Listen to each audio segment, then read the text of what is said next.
Hello, everyone. Welcome to this month's author talk. This month, I am here with Dan Blackburn, and he is the author of Lost and Found, A Journey of Self-Mastery. And Dan and his wife Anne own Tula Yoga and Wellness in St. Paul, Minnesota. And I've gotten to know them pretty well over the last couple years. And so just so excited to have you here today and share a little bit about your book. So welcome. Thank you. Thank you. It's great to be here. Thanks for inviting me. Yeah. And I'm excited to hear your path.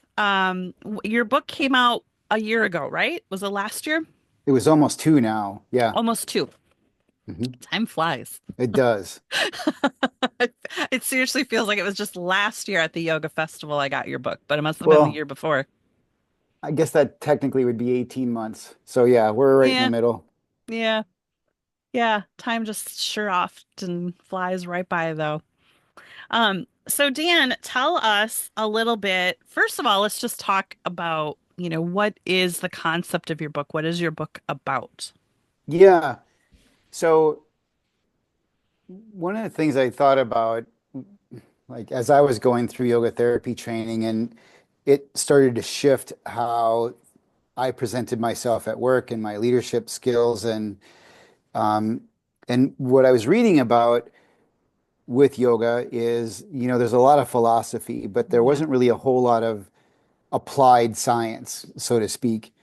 And that's where this book comes in. It was looking at all of the eight limbs of yoga, all 10 of the yamas and niyamas, and really putting it into play without any of the language, so to speak, or the jargon, if you will. Or it was like, listen, here's plain, this is what happened. And I knew I couldn't do all of that because there's too many teachers. So I invented a guy named River who owns a fictional coffee shop, and that became my place of solitude and to reflect on what was going on and figure out the next step. And River becomes this mentor who's basically coaches me in the way of yoga, but again, without the yoga language, Hmm. in how to become a better leader and how to become, leading down that road of self-mastery.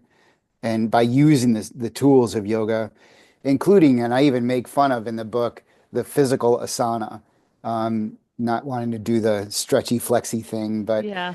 he leads me into that path as well. So that was really what I wanted to do is write a book that took all of the things that, not all of them, the book isn't that thick, right? But all of the actual eight limbs and put it into practice here. Hmm. And then, this is how it changed my life.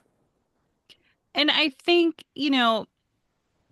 there are a lot of yoga folks who are either just practitioners or they're new teachers and they want to learn more about yoga philosophy, but it can be hard to like you said, the wording can be kind of clunky and challenging to grasp some of the concepts if you don't have a good teacher teaching you it, and being able to kind of break it down into easier terms. And so I think a book like this is needed for those people. Because I know I've done some studying of Patanjali, but it's challenging to really get into the meat of it. Things get lost in translation and everybody has kind of their different translation and teaching of it. And so just being able to put it kind of into layman's terms, so to speak. And you almost came at it in, could I say, like a business Mhm. standpoint, like how to apply this to everyday and in business. Yeah, no, thanks for saying that. And that was the intention. It's built around a business setting. Yeah. And how do I grow into being a better leader, or do I get stuck with where I'm at and allow that to, I don't want to say settle because that's not what I was doing, but we're all butting up against our edges all the time. Yeah. there comes some pain with that, some Mm, discomfort anyway, to say it mildly. So how do we continue to grow, which in my opinion, and I believe truly in yoga's, heart and core, we are here to grow. So how can we use these tools to do that? And that's how I did it. So for you're talking about language, right? When we talk about ahimsa, it's pretty easy to relate ahimsa to nonviolence. Most of the time, though, people don't relate to that about the violence that they do within themselves and how that yeah. reflects into the world. We can go through the world mildly and, you know, keep our distance, so to speak, and not interact, which would not be, that wouldn't serve anybody. Um, but if we're constantly beating ourselves up, how does that come out into the world? And even something like brahmacharya, which, a lot of folks look at that as being faithful to your partner. And when I looked at the history of that, it, I mean, it does kind of match up with that, but there was a deeper thing. We're talking about when people at a young age chose their profession and they didn't veer from that. And so they were faithful to their tradition as well as to their partner. But the other thing, the deeper kind of piece that came in for me is what is your commitment here? Because staying with something that long takes real commitment. So Brahmacharya started to really change how I looked at commitment too, and leaning into one practice or leaning to one faith and really sticking with it and making sure that it suits you before you just discard it and move on to the next one. Um, so yeah, I heard somebody the other day, I can't remember who it was, said something about, you can go and sit in a cave, you can meditate all day long, and that's all fine and good. But when you come down into civilization, or when you choose a partner, when you choose a business, that's when the hard work really Yeah. begins. And and that's kind of what this book is about, is how do you create enough self-mastery so that you can go into working with people and leading them without being a dick, for lack of better words. Just like how do you maintain Yeah. that real persona, vulnerable, and affect change? Hmm. And you mentioned ahimsa and the self-harm that we do and like the negative self-talk and the self-doubt and imposter syndrome. I mean, we all have it. Like, I mean, Hmm.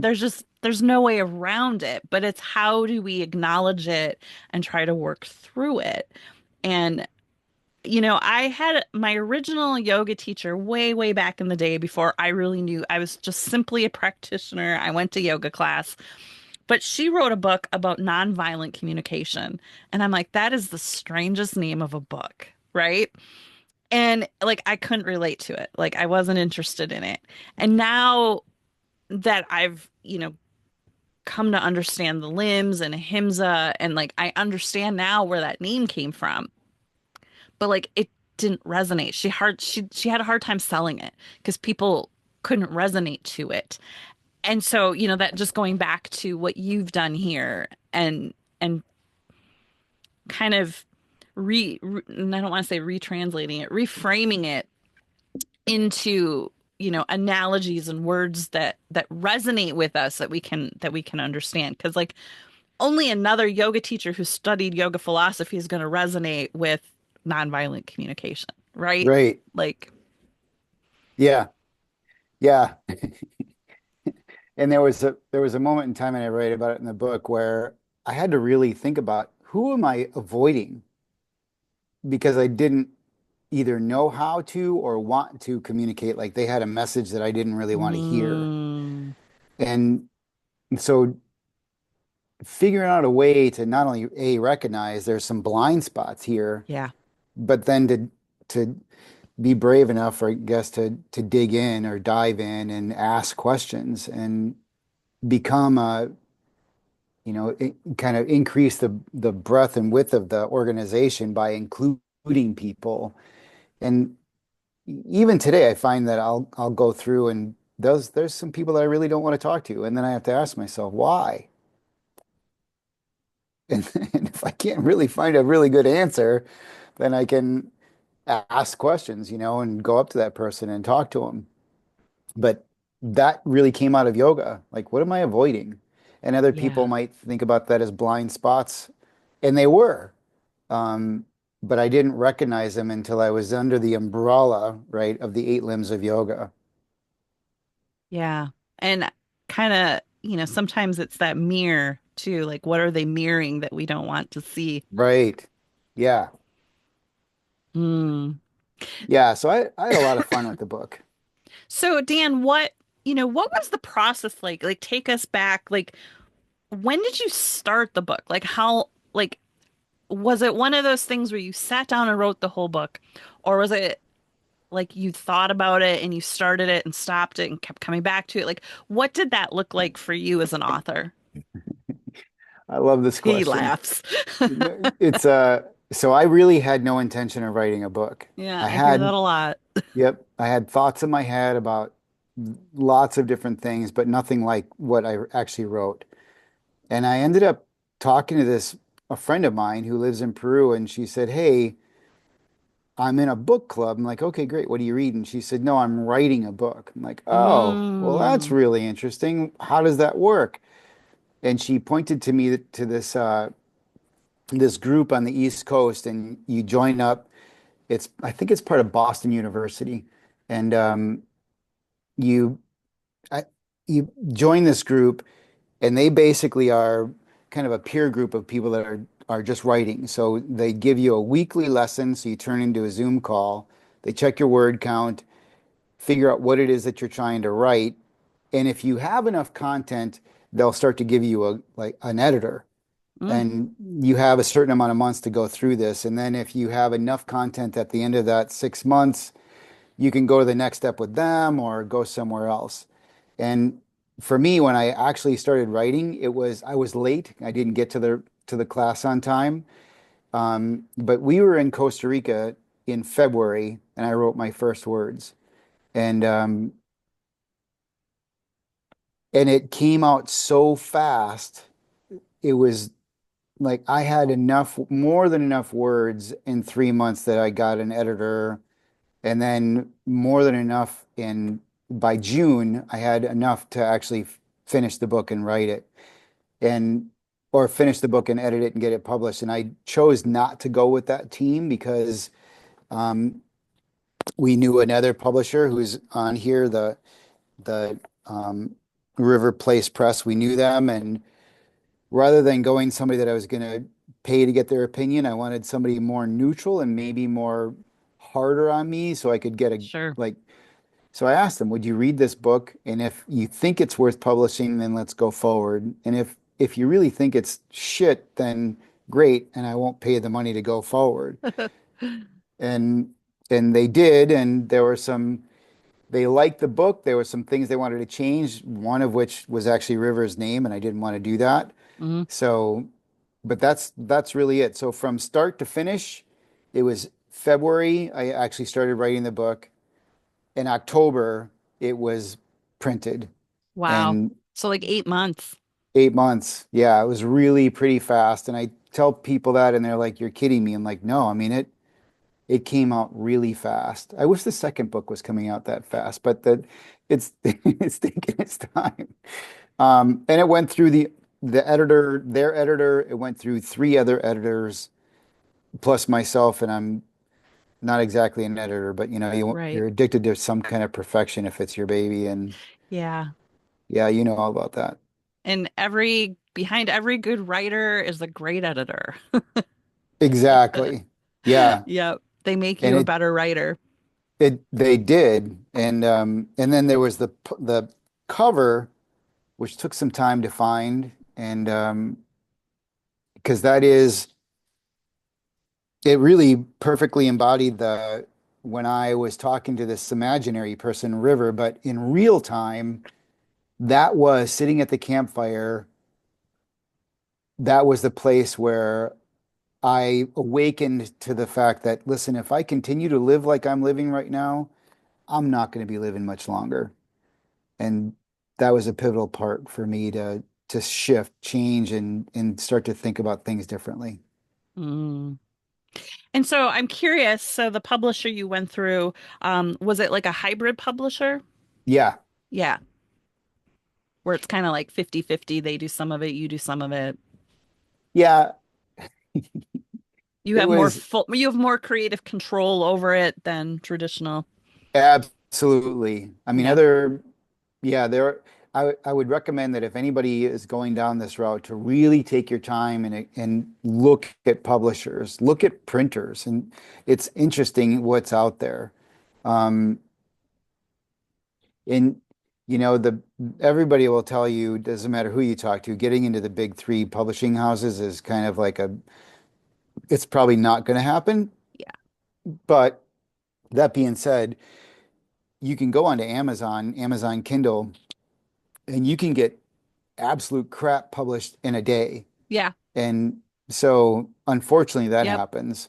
And I So mean, but to be fair, like that is a valid option, you know? it is. If you have a book and you just want to get it out there quickly, that is one way to do it. You Um, can do that. Not Yep. Without recommend any it, editing or but anything else either. But yeah. yeah.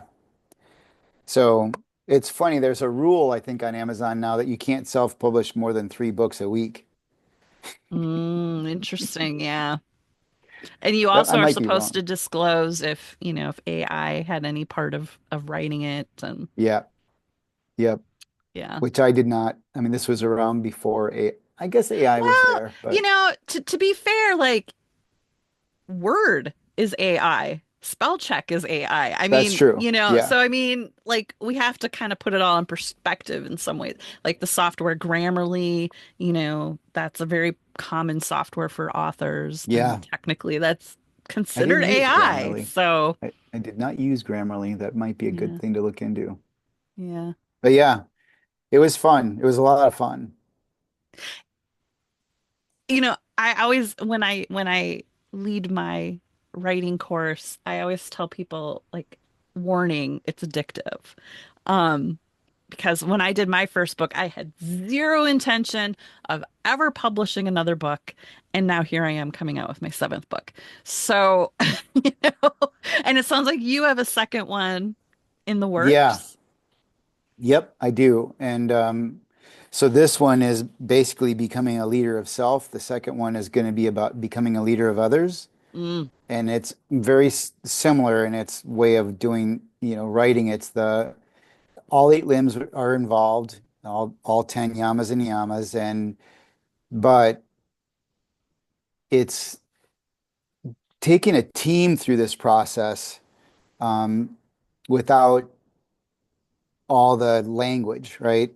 Um, Even with the physical asana of yoga, we don't go into doing yoga practice at work, but we do actually start to take care of ourselves in a different way and make sure that we're prepared and that when we leave, we're still healthy and ready to come in the next day. So yeah. the physical practice is there, but not in a form, so to speak. And I think, in today's world, we kind of pride ourselves on busyness and how busy we are. And we almost take pride in burnout, which is scary. And taking care of ourselves is so important. Yes. Yes, I completely agree. Well, who was it in their lyrics? Better to burn out than fade away. I can't remember who that is, but that's a big deal, right? Yeah. You're going to be a rock star. You lived about 37 and then you're gone, and that doesn't do anybody any good either. Sounds like a Nickelback lyric. I think it was older than Nickelback. It's Oh, okay. 80s. It's Def Leppard. Oh, okay. You're dating yourself there, Dan. I'm right there with you though. Um, Yeah, yeah, but you're right.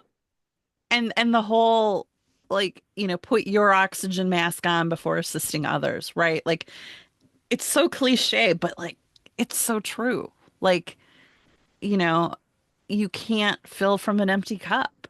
And so I talk about this a lot on my podcast, especially moms.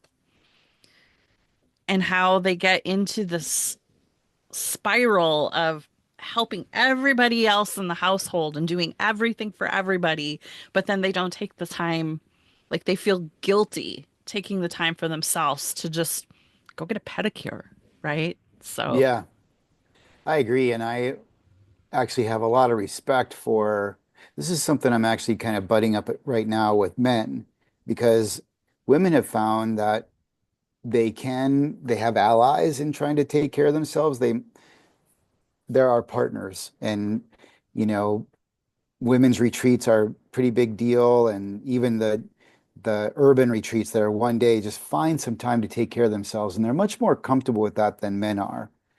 It's mm, a that's like yes. next level where not only do they not, but they almost refuse to even think it's an option. And so, yeah, I mean, I agree that I've known a lot of moms that when they finally do start to like take a breath, they're like, wow, Yeah. I can be a lot happier and feel like I'm, you know, a healthy part of this community and rather than being frazzled all the time. And Yeah. yeah, And having that supportive partner to encourage you, right? yeah, To take the time. yeah. There, this is obviously coming from a man's perspective, but I find that that vulnerability of being able to, say accept each other and knowing that there is time to that we can support each other and getting better and feeling better about ourselves, especially and about other people. And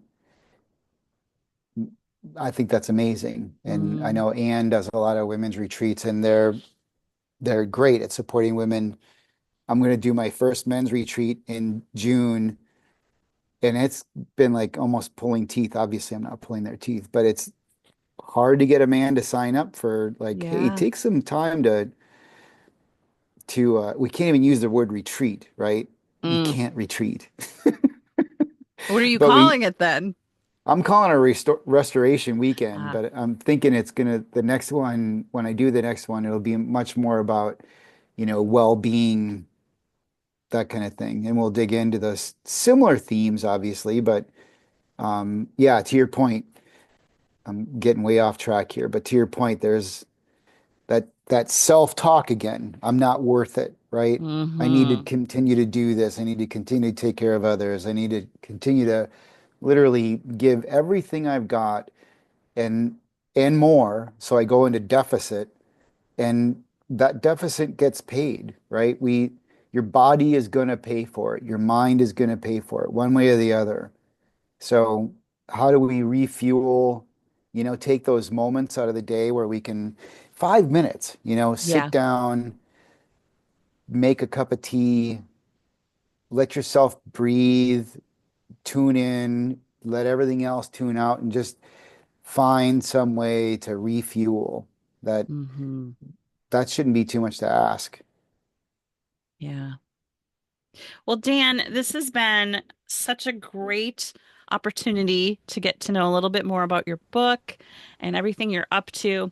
I assume we can find this where all the places where books are sold. What is the best way for people to find you and connect with you? Sure. So they can find me at Tula Yoga and Wellness if they'd like. I'm on Facebook. I'm and or email Dan at Tula Yoga and Wellness. Yeah, look me up Facebook, LinkedIn. I'm LinkedIn. there. Yeah, Awesome. Well, thank you so much for being here today, Dan, and sharing with us. And good luck with your second book. I can't wait to see that one come out. great. Thank you. Good luck with your seventh. That's amazing. Thank you. Thank you. Absolutely. Take Thank good you, care. everyone, for watching, and we'll see you next month.